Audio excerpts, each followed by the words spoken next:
One day I met a client and she finally told me that, Moza, honestly, your message didn't speak to me, and that's why I never reached out to you.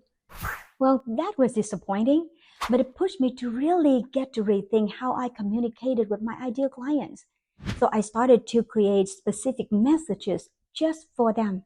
Suddenly, my messages felt like conversations, and my audience started responding.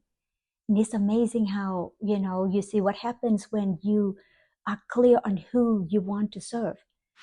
The most common mistake in branding and marketing is that people trying to appeal to everybody.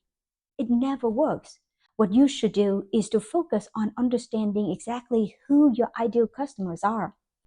Think about what they need, what they desire to have, their external and internal challenges. What is it that keeps them up at night?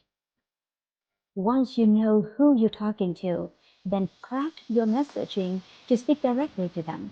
Use their language, address their pain points, and show them, most importantly, show them that there's a way out. It may not work the first time, but if you keep refining as you go, you evolve and you get better. Your best friends are the feedback, the surveys, and the analytics.